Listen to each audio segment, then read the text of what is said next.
Ladies and gentlemen, welcome to Zoom Into Wine. It's time for the show and your host, Ian Blackburn. Good evening, everybody. This is Ian Blackburn. I want to thank you for joining us for a special presentation tonight about, Vega, Sicilia. We're watching a beautiful, artsy oversight of the entire estate and some of its inspirations and some of the things that it has inspired.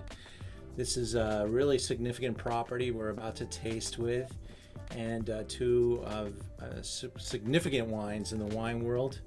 I dare say maybe two of the best wines in any room that they're found. So I want to thank you guys for joining us tonight for this special presentation. We are live on Facebook. If any of you are there watching us and want to participate, you can definitely do so. We save this video also in our archive and intend to play it for the years to come. Welcome to everybody. Thank you for joining us. We love our community that we create. A smaller group tonight. The world's opening up and our Zooms are a little bit smaller than they once were, but we're going to continue with them, and hopefully people will come back and join us, and we'll continue to make this content, and we enjoy doing it. And it pushes me to learn and to be here to meet different winemakers, and that's how we grow our business. So we're excited to have you all. Jim and your wife, good to see you both. Thank you so much. Hi, Cynthia. Hi, Lisa. Hi, David. How are you? Michelle Smith, good to see you. Hi, Setsuko. I never see you, but I know you're there from Japan. Thank you so much. Hopefully you guys got the tasting portion in your glass at home and were able to taste these. There's a lot of content to go through, but please do pour yourself a glass. And I would start with wine number one, which is the Unico. Which is, where's my bottle? Let me get that bottle. Bodega's Allion, and I've seen the Allion for years. Actually bought it many years ago, back in the 7, 8, and 9 vintage when I was consulting in some restaurants, and this wine was always just so spectacular. So that'll be wine number one. And then wine number two tonight, Valbuena number 5 will be our Ribeiro del Duero from Vega, Sicilia proper estate. You can't see it in my hand because of my virtual background, so I will take that off. So here's the bottle that we're all tasting from right now. And this is the 2015. The Allion is the 2016. And joining us tonight from the bodega will be Miss Kelly, and she is a wonderful expert on wine, having gone to enology school, getting a double degree.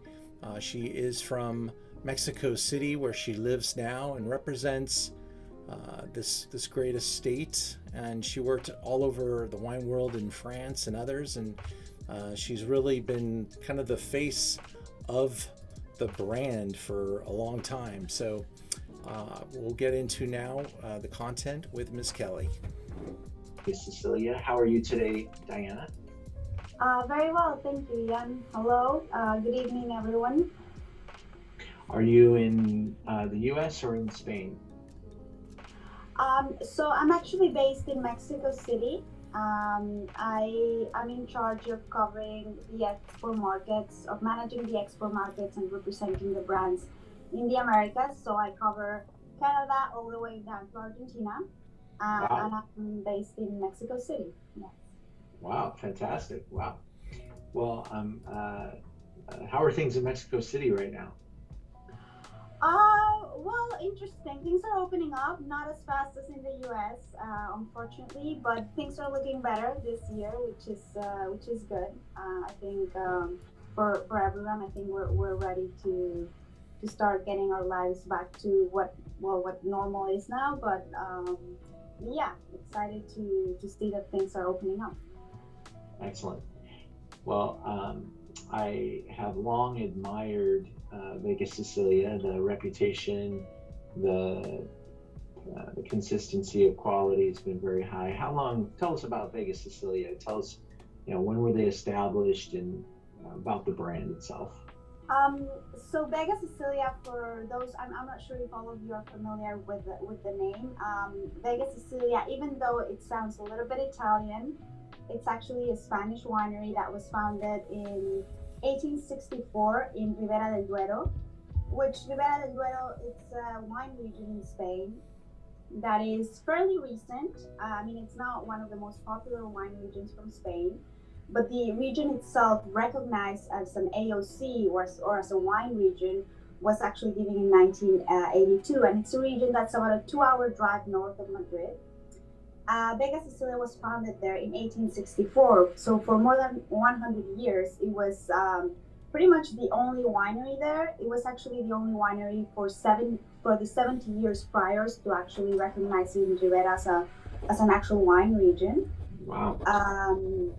And then when the region was founded, there were about, I think it was about 70 wineries in the region. Nowadays, Ribera del Duero, like I said, it's one of the most well-known wine regions in Spain, and you have over 350 wineries.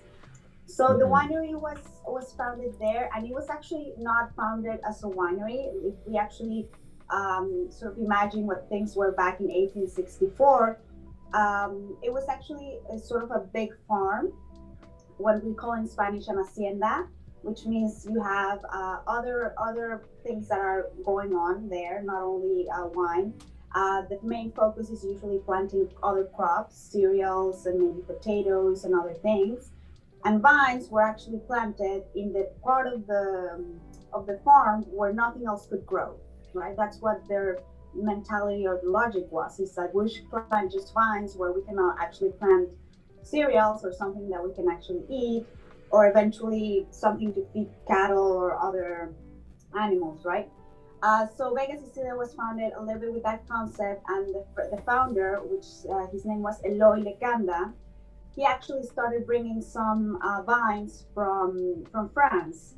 So the winery are nowadays what we do is really tempranillo. That's what you are going to taste tonight.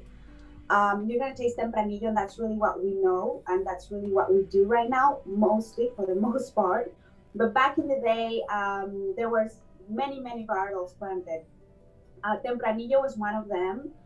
There was also some other local varietals that are now not really much in use, like Tempranillo Blanco or white Tempranillo as well. And there were some other varietals like Cabernet Sauvignon, which we still use a little bit of, but there was also Petit Verdot, Malbec, Merlot. So Vega Sicilia initially was actually vineyards that were planted with many varietals, and throughout the history that has changed.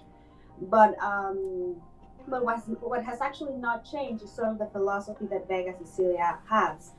From the beginning, from 1864 when it was founded up until now, what Vega Sicilia is really well known for, it's the aging of its wines. At the Vega Sicilia winery, we produce 3 wines.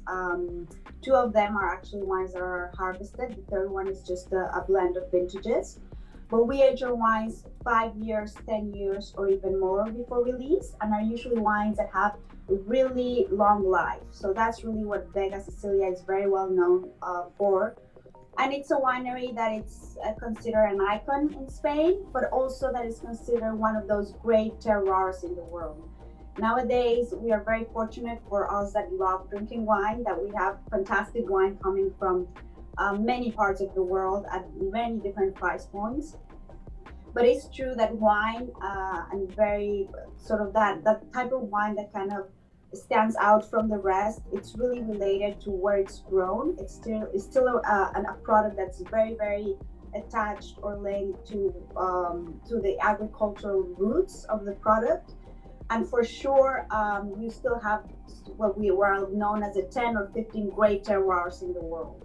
And Vega Sicilia happens to be recognized as one of those great terroirs in the world. So that's sort of what the story is of Vega Sicilia, and you're going to taste Valbuena Fifth or Valbuena Quinto, which is one of the wines that we produce from Vega Sicilia. And what happened is that throughout the history of Vega Sicilia, the winery changed owners. And in 1982, it was a coincidence that right at the time that the AOC, as I mentioned before, was sort of founded, the Alvarez family purchased Vega Sicilia. And they purchased Vega Sicilia. It was not really because they were particularly interested in going into the wine business. The Alvarez family were not at all in the wine industry. There were already a family that was recognized in Spain because they were in business and mostly in the service industry.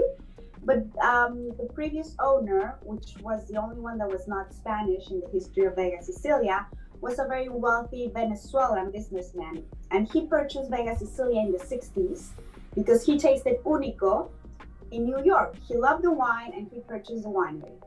And many years later, he actually wanted to give the winery as a wedding present to his son. And his son was really not interested. He was in Venezuela, he was there, he had no interest in going into wine. So his son decides to sell Vega Sicilia and he reached out to David Alvarez.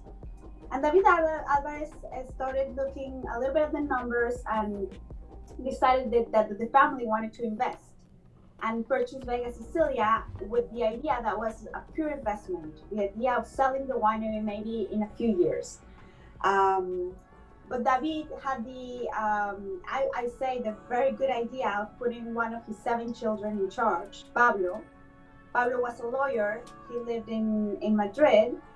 And if you meet him right now, he's extremely knowledgeable about wine. He loves wine.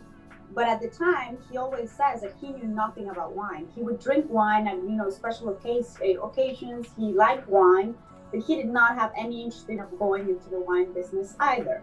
But his father asked him to please go to Vega Sicilia and to look into that business that the family had just invested in to see what it was. And Pablo started going to Vega Sicilia. He was a lawyer, 30 years old in Madrid.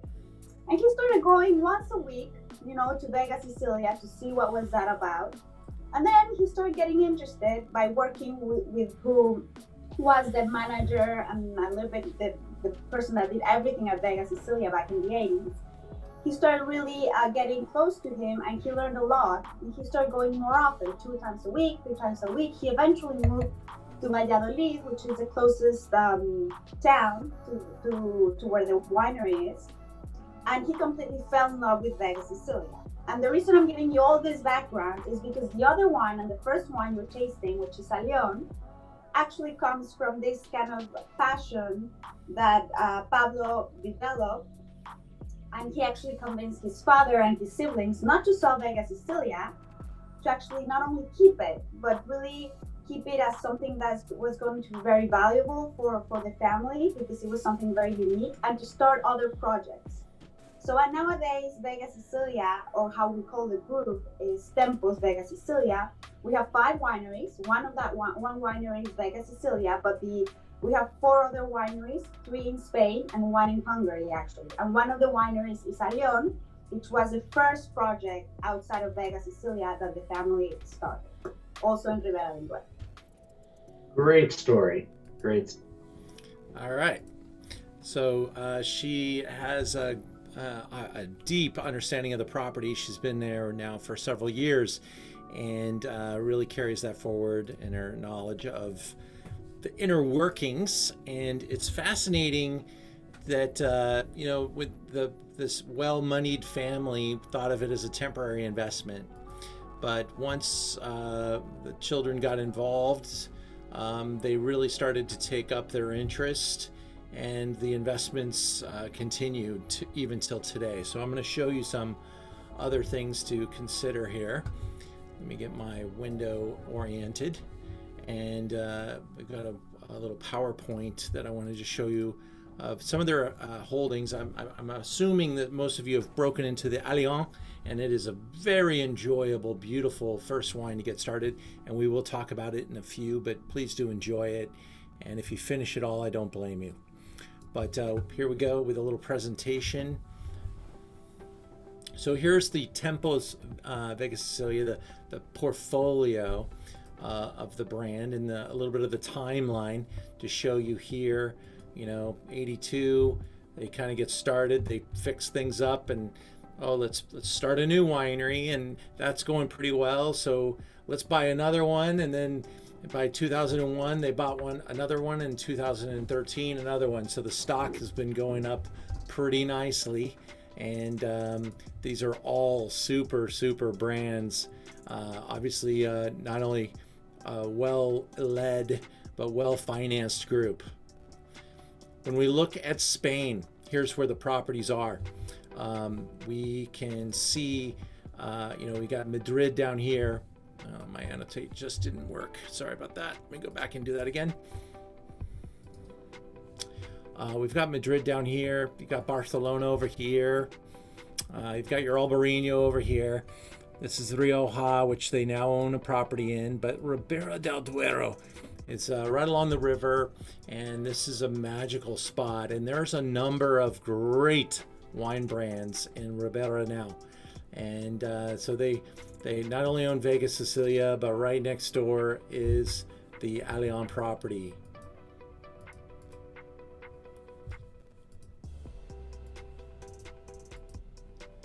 They did invest also in Hungary and bought a very prestigious Tokai brand.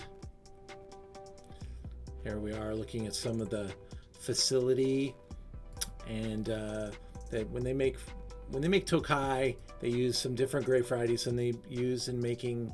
That's a dessert wine of ferment from Hungary. It's a really special wine, just crazy stuff. And in the future, we're gonna probably taste that in a dessert celebration. But here's their property that they own up in Rioja, and it's also a Tempranillo property. And look at this beautiful facility that they built. They're definitely in it for the long haul to make some epic properties. Amazing terroir, vineyards, really special old vines, untrained, untrellised dry farms, really making some special fruit. Some of these vines are quite old. Obviously they were purchased, but they've been planted 100 years ago. And so the Mancon property makes quite a few. And then they own a property in Toro called Pinta, which you can also look forward to in the future.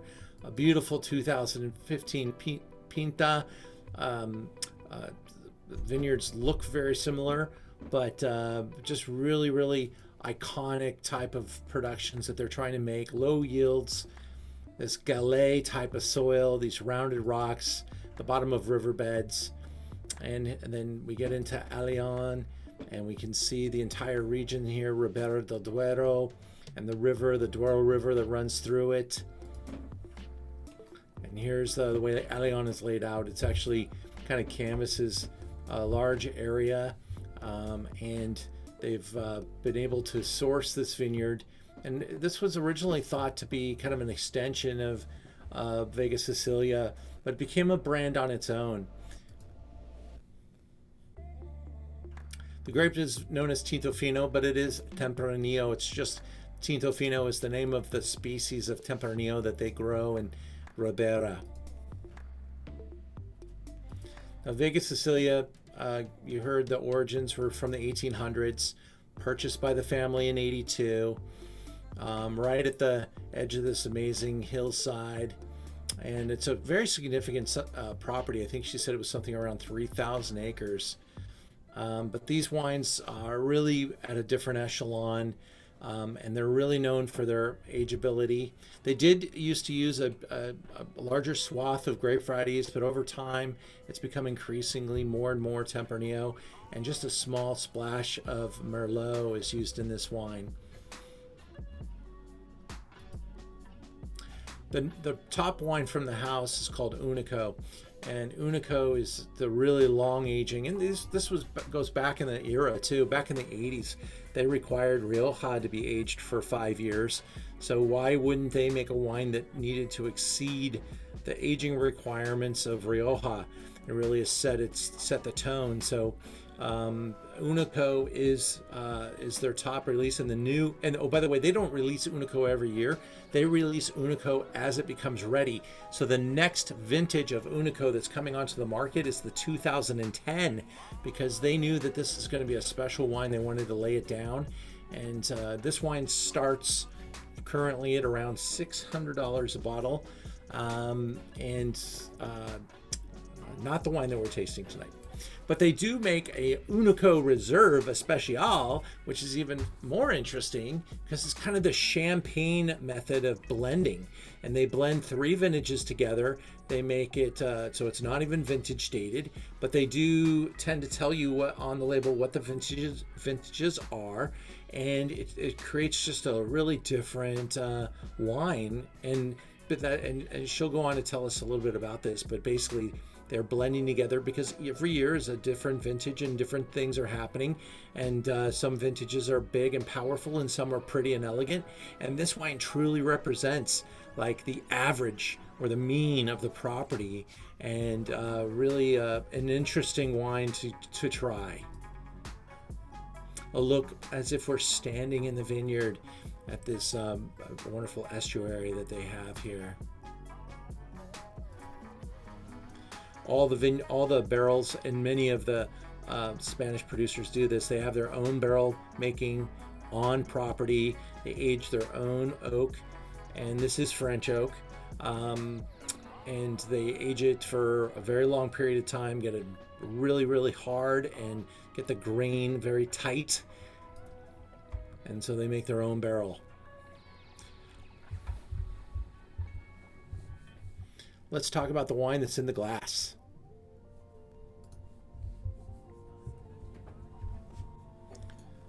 We'll taste this wine, and then we'll watch Diana tell us a little bit more about it.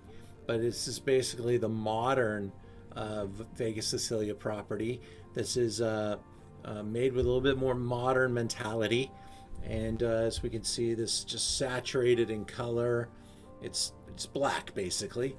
And really, really an iconic, version of Tempranillo. Ribera makes it. There's a lot of Bordeaux-like similarities in the mentality of the wine.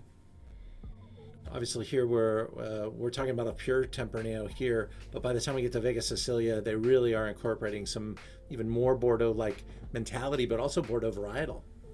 Here's 100% Tempranillo. You can really smell that, right as soon as you hit the glass, earth first, right?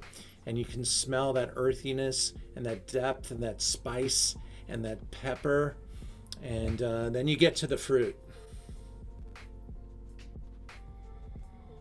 And with Allion, it's got a very significant swath of new wood. It might even, I can't recall if she says 100% new, but this is it is built to absorb this oak, and over the life of its wine, that oak will continue to marry. But it really shows off that almost fresh wood. You can smell that. It almost elevates things and kind of tells you that you're in for something special because of the quality of the wood in the nose. That's a really high quality toasty wood nose.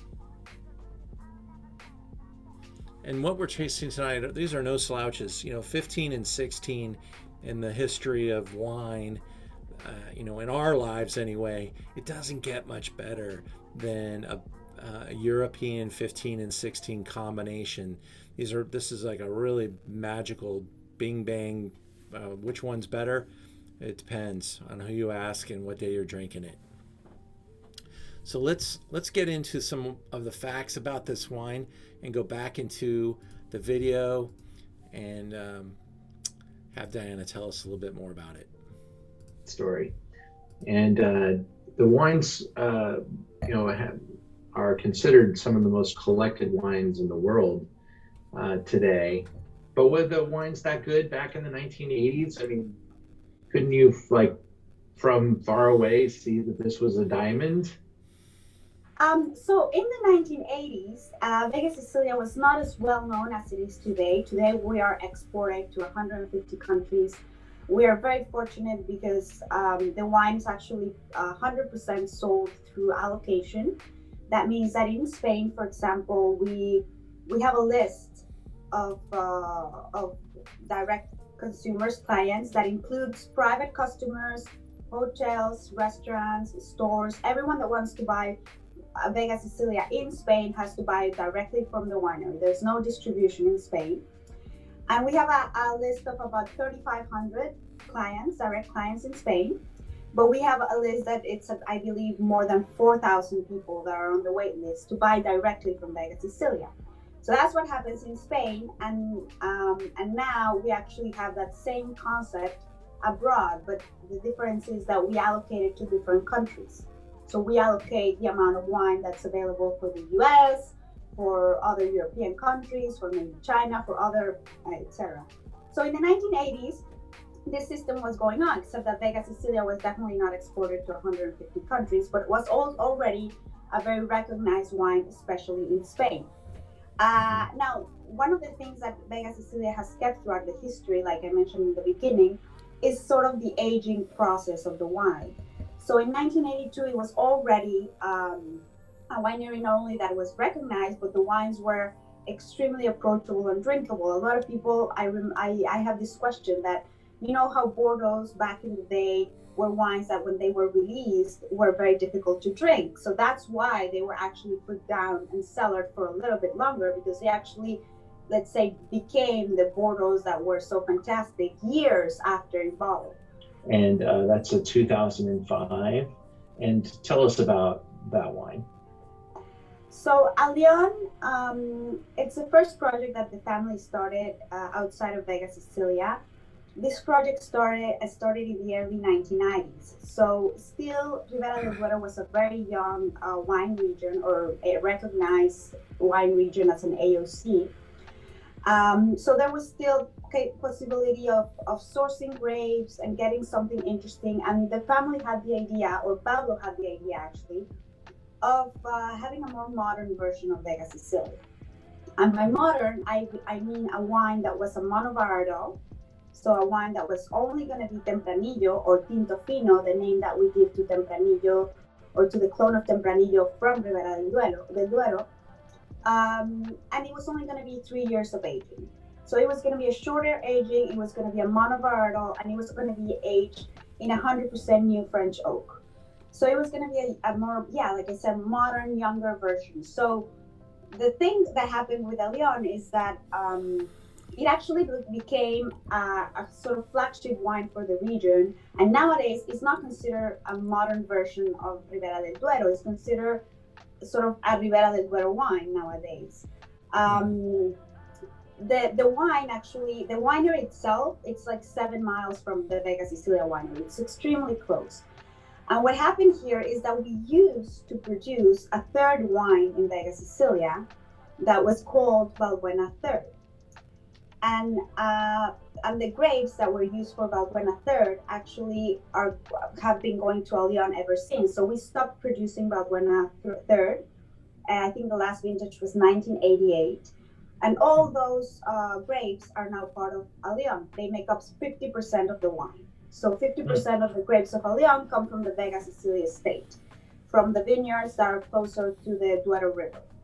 And the other 50% of the grapes are actually grapes that we source from a little bit throughout the Ribera del Duero region. So we source it to other farmers. So these are in the majority, these are not vineyards that Vega Sicilia or the family owns.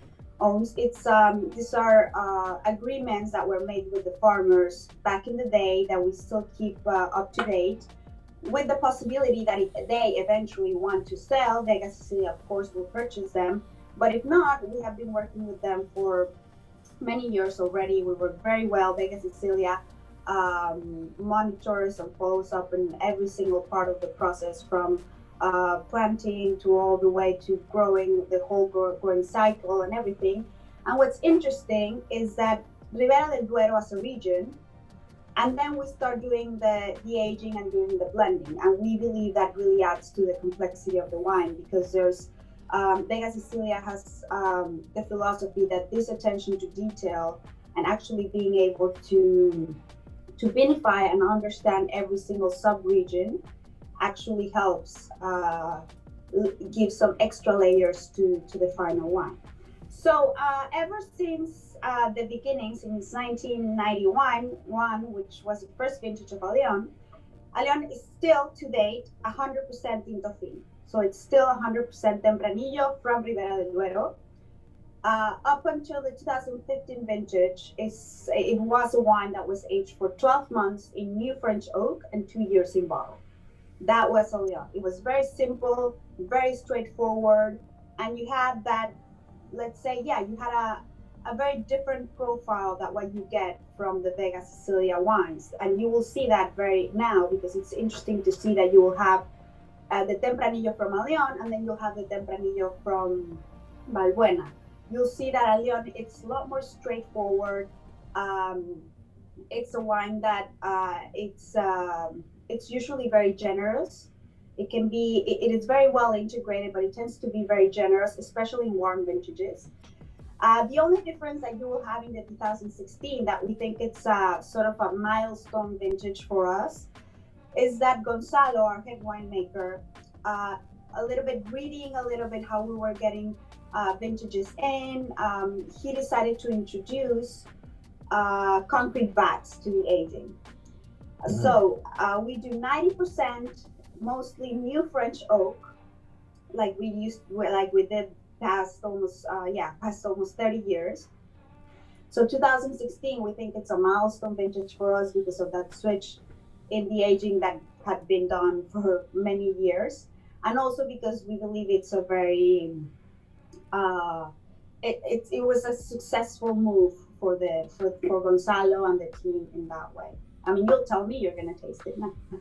Yeah, I've been dying to taste it up until this point. The wine has got an amazing score pedigree, and the reputation of the brand precedes it hitting my glass. We didn't set this up after tasting the wines. I set this up first, and then we worked on getting the wines, and so we're really excited to be able to taste this wine together. Thank you. Now let's talk about the star of our show tonight, which is the 2015. That's the Bodega Vega. All right, we'll get to that in a second. Sorry about the editing there.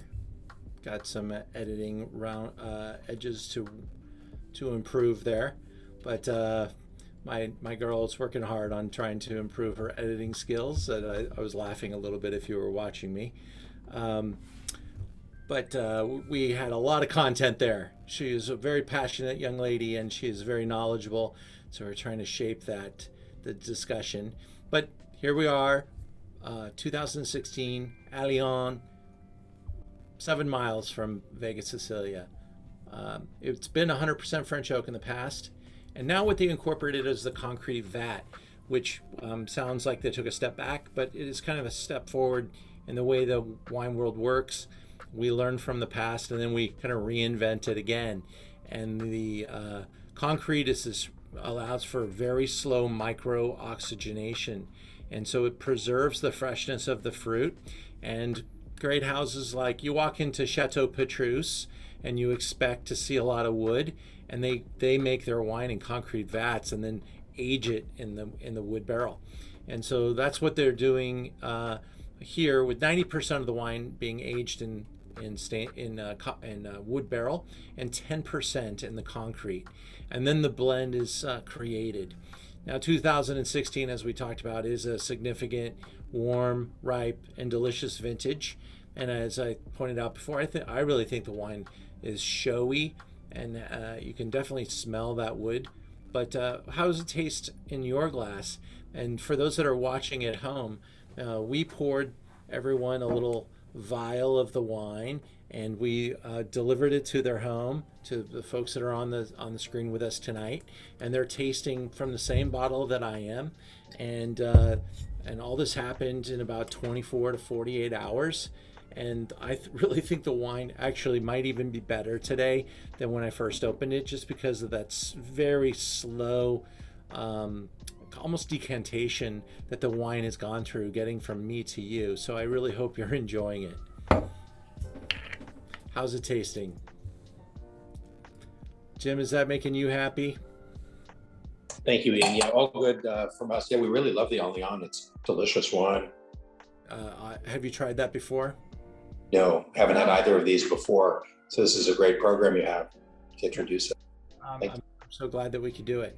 Yeah, these wines in certain times of the year are a little tough to get, and the fact that we can get in succession 2 great ones is pretty impressive. I see my friend Hector Sandoval is trying to get on. He's up in Napa Valley.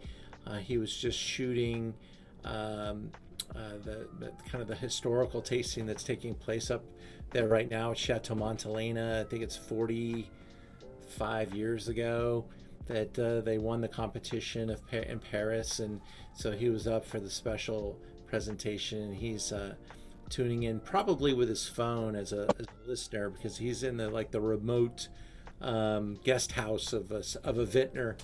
So Hector, I know you're there. Thanks for tuning in. David, what are you thinking of the wine? David Spector. This? Yeah, there you are, sir. Yeah, there we go. I'm quite enjoying this. This is a very powerful wine. It's quite expressive, lots of dried fruit. You can certainly get the resin from whether it's from the oak or from the grapes. It has that I don't want to say greenness to it, but it's got that powerful undercurrent.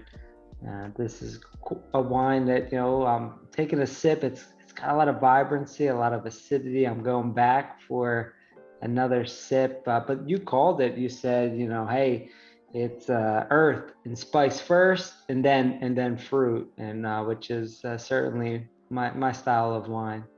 Yeah, and I think you're right. It's I liked your descriptions too.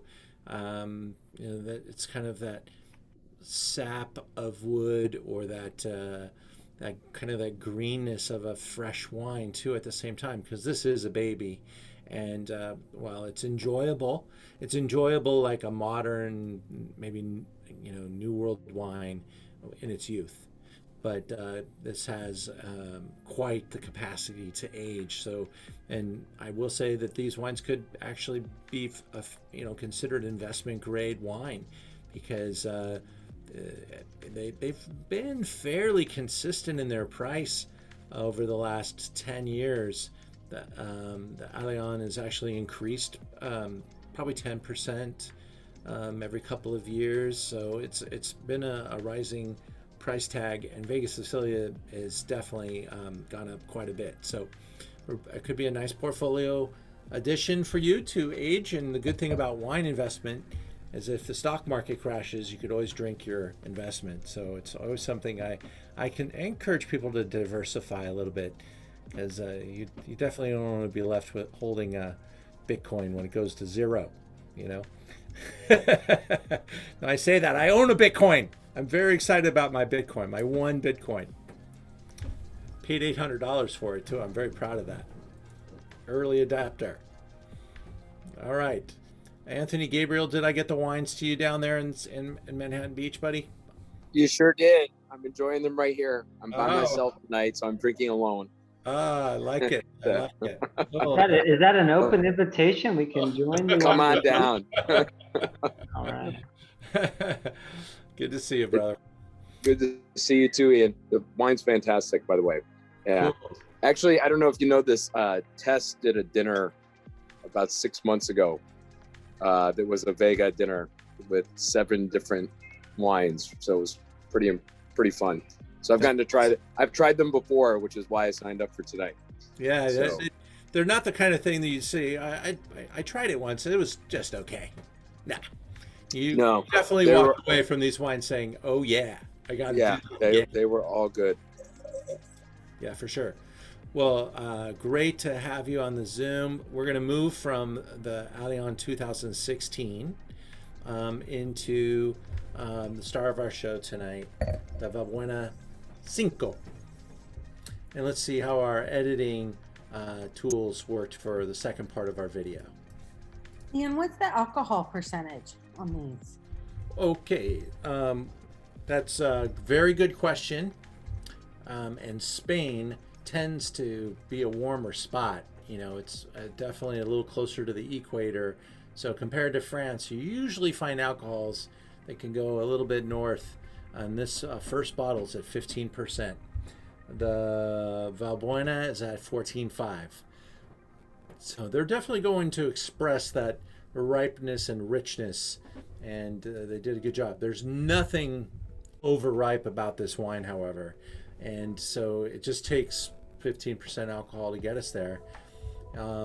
I will say they probably got beat up pretty hard by those tariffs, which have recently been removed, because it was any wine that was over 14% alcohol, I think, is what was getting qualified into the tariff.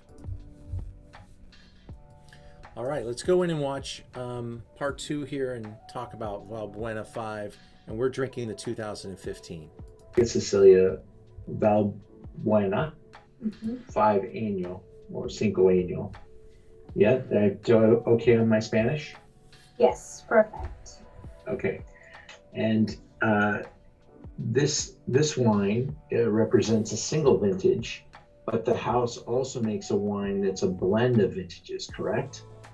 Yes, so at the Vega Sicilia winery, we produce Valbuena, Valbuena Quinto Año, which is the one we're tasting. We produce Unico, which is the wine that is, I'll explain to you a little bit the process, but it's a wine that's aged 10 years at least before being released. No problem. Well, so the 15, if you were to create a hierarchy, I'm assuming that the price kind of helps establish that a little bit, but between the 3 wines, you release this one, and then you release the Unico when it's 10 years old, and you release the Reserva when it's ready. Yeah? Yeah, so what happens is that we have our vineyards in the farm, and the Alvarez family, when they got the winery, they decided to invest in actually understanding the vineyard, because eventually that's really the patrimony that the family has. The winery has actually lived for 150 years. The idea is for it to actually live 150 years. So the most important thing was to actually be able to understand the vineyards and how to manage them to be able to preserve them for the future generations. So they invested a lot in that, and they mapped out the whole vineyards, and they mapped it out, and we have now 52 different plots in the vineyard, 19 different types of soils. Every single plot, so 52 different plots, every single plot gets harvested individually and vinified individually. That means that in our cellar, we actually have 52 fermenting tanks, because everything gets vinified by plot. And the first stage of the aging process, it's similar for Valbuena and Unico.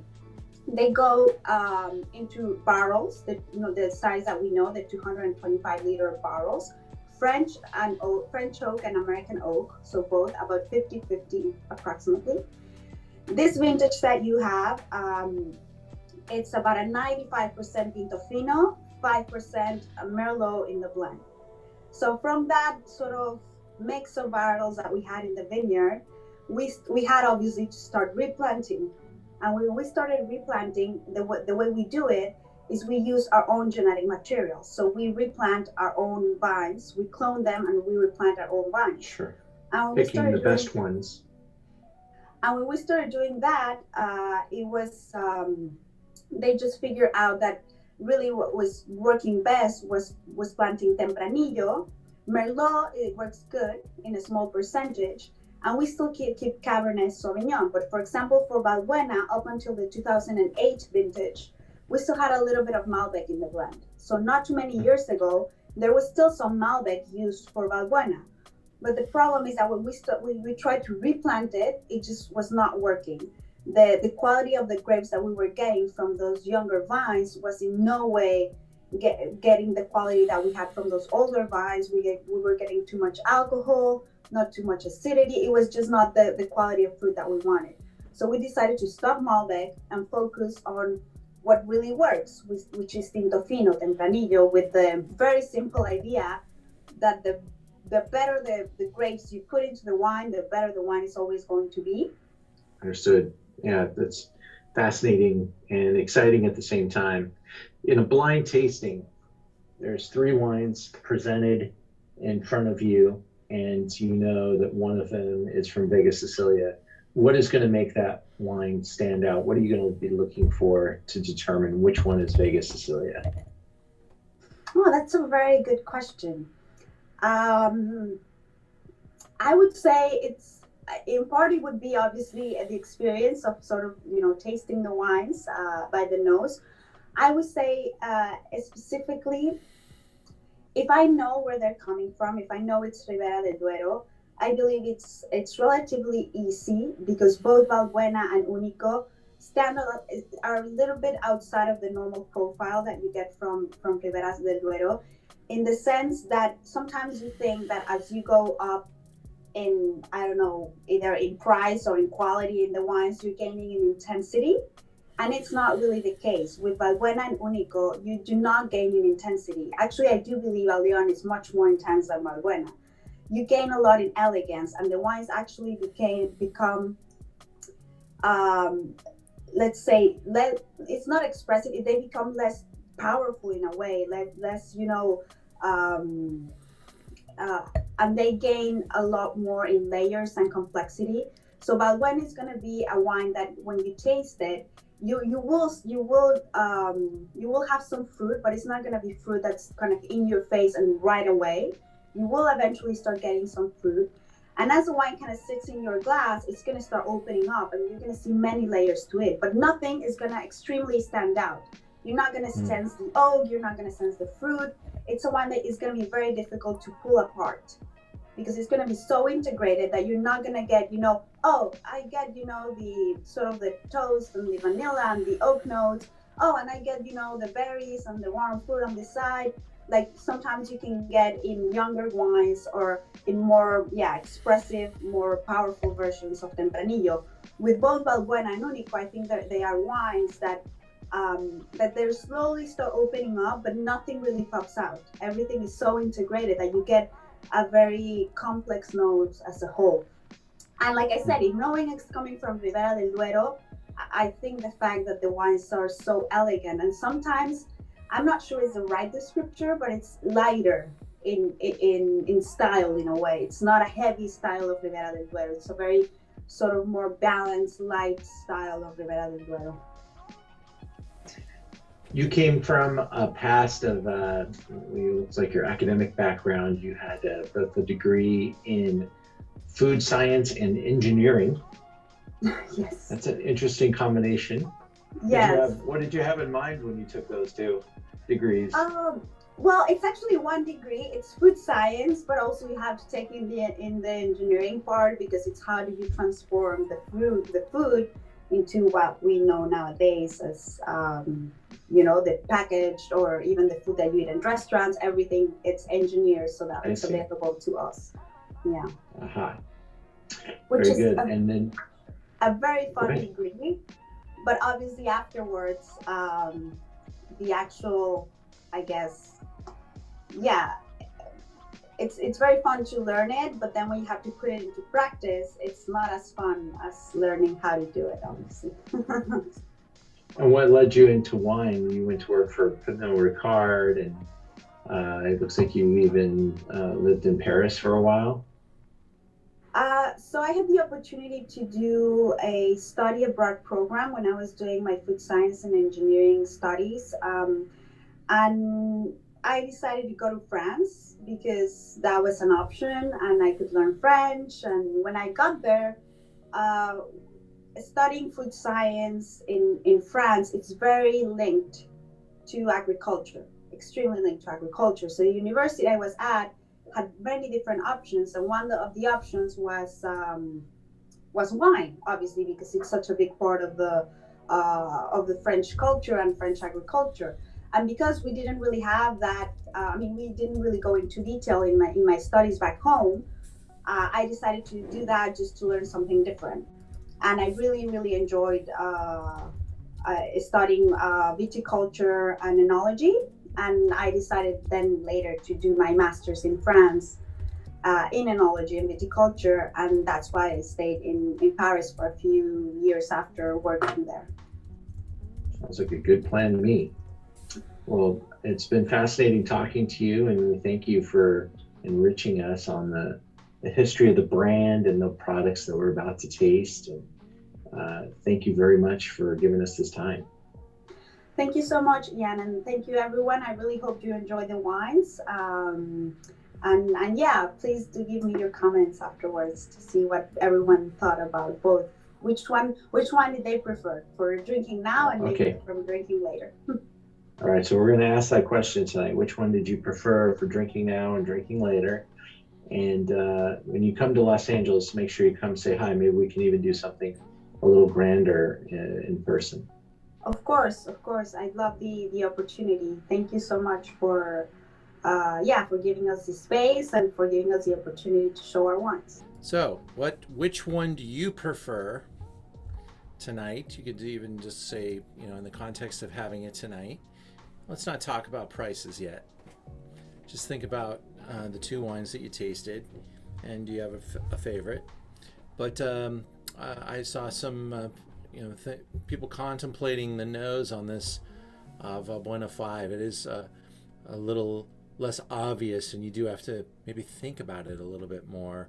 And I really love that about this wine. I do think it kind of takes you into the glass, a little more subtle, but elegant. And there's a fleshiness and a consistency to this wine that kind of sucks you in. I know I could really drink a lot of this second wine, and I do love the playfulness in the nose as well, as it kind of seesaws back and forth with that kind of baked fruit and balsamic, and you can really see the interplay that time has provided here.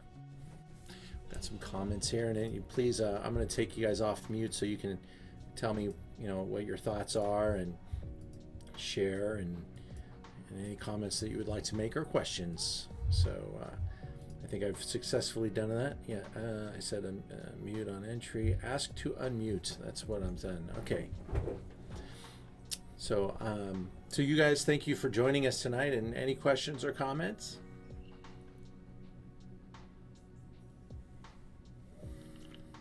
I think this second wine has a depth. It has a concentration that we didn't see in the first one. And, that's not to belittle the first wine, but, this does seem to be a bit of a grander wine.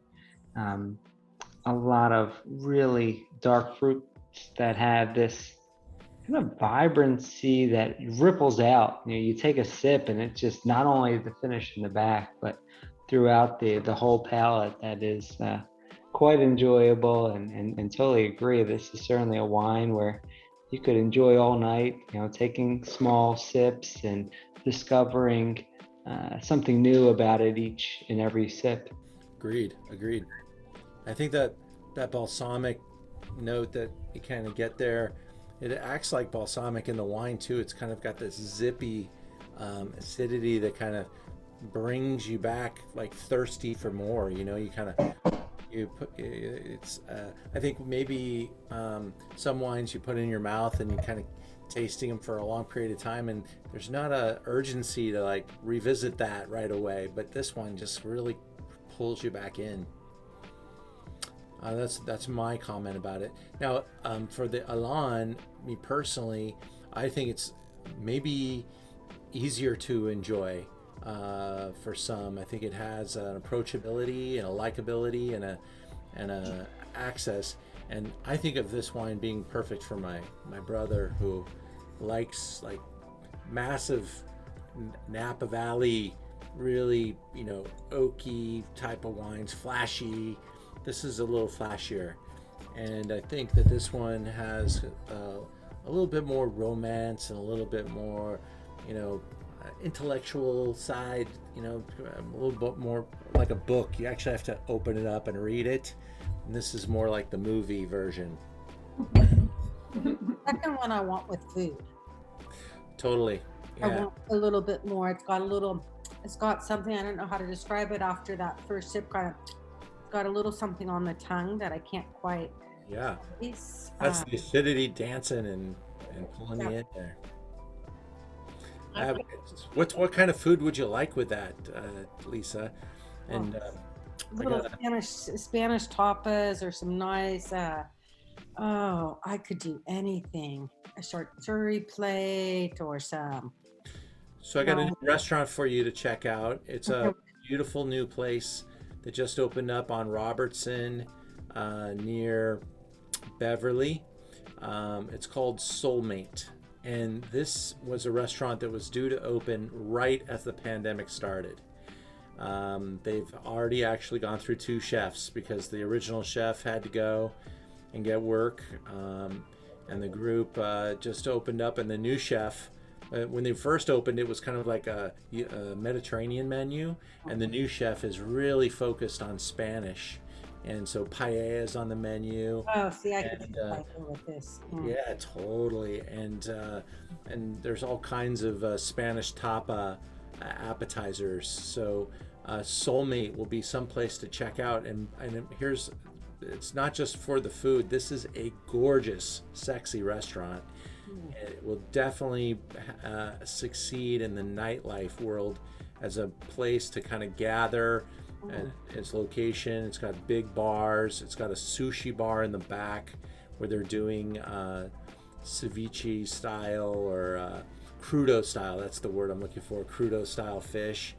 And so it's really, really built to thrill. And so far, the food reviews have been spectacular. And they have an insane champagne wine list, which is like literally 3 pages long, and 2 of the pages are champagne. So if you want to go there to drink some champagne, it's a good idea. All right, so that's my food recommendation here. Soulmate. Michelle, what did you think of the wines tonight? I haven't heard from you. I got you. I heard you. Yep. Okay. You surprised me, and I went down the wrong way. I don't want to do that. I have a preference for the second wine. I like the fact that it's more well-rounded and balanced and nuanced than the first one. I did not like the first one, but I certainly like the second one better. It's more old world European style. You can see yourself sitting around, some long table for hours just talking and eating. Yeah, I definitely have a preference for this one. I like the way you described it as, it brings you back to the glass, wanting you to drink more.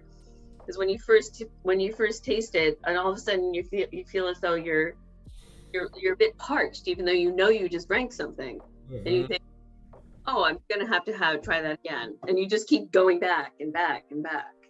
I totally get that. Yeah. Yeah, it's this is definitely my preferred style of wine. I very rarely drink wine without eating something, so I'm. It almost comes off like it's a little salty. It's got kind of a like the salted rim of a margarita glass. And I think that's really pulls you back in. It's really an interesting dynamic, and obviously they've got it down pretty well. So I look forward to creating other events with this team, and I know that they like to do events that way. Anthony, I know you got to enjoy a portfolio event with them, and they bring out the Hungarian wine and the Rioja and the different guys. As this is they've made a serious investment in everywhere they go, and everything they're trying to do is at the highest degree. There's also a little on the bottle, you can even see Tempos Vega Sicilia, so if you see that in the future, something to look forward to. And we carry both these wines on the Merchant of Wine website, which has been enriched greatly probably since the last time I talked to all of you. We did purchase a small cellar, a couple thousand bottles, but we have put over half of it on the website, and some really amazing cool wines. So it's not all first growth Bordeaux's or anything like that. It's actually quite a drinker's cellar, and a lot of fun things like older Chablis, some champagnes, some Beaujolais with some age on them that are super high quality, these are the kind of wines that I like to drink. So check out that and grab some of those. We're going into a really important sale for us right now from here to the end of the month. And so as members, if you're not a member, I encourage you guys to join us. But members get a little added something if you buy something tonight. And we sent that out in the member email. And in fact, all the people that are participating on tonight's event get the member opportunity, but members get it for every single Zoom without even asking for it. We just send you out the member offer for after with every single Zoom, and whether you can make the Zooms or not, the offers are there. So we want to keep you guys happy and continue to remind you of all the stuff that we are continuing to invest in. We're up over 600 different SKUs on the wine on the website now, and a really full palette of different styles and quality levels and price points. Really, I'm pretty proud of where we're at. And so the Merchant of Wine will continue to deliver for free in Los Angeles, $10 delivery anywhere in California, 10% off when you get to 12 bottles, and that's always. So I hope you enjoy the selection on the website. We have some really fun Zooms coming up. The highlight of our next month is going to be our Stars of Rosé. Each night we'll have 7 rosés from all over the world, from Provence to California to Spain, Portugal. We've got a really unique lineup. Italy, New Zealand, and all of the winemakers will be on the Zoom with us. And it's really fun to taste these wines side by side, and a lot of them have just arrived. The 2020s have just come in. There will be a couple older wines, but really a fun selection, and really get your rosé knowledge up and see what you like, and explore some really high quality producers. So join us for the Stars of Rosé in June, and July we'll be doing the Stars of Pinot. So thank you very much, everybody. I hope you had a good time tonight, and I really appreciate you being here. We'll look forward to seeing you all very soon. Thanks, Ian. Thank you. Thanks, guys.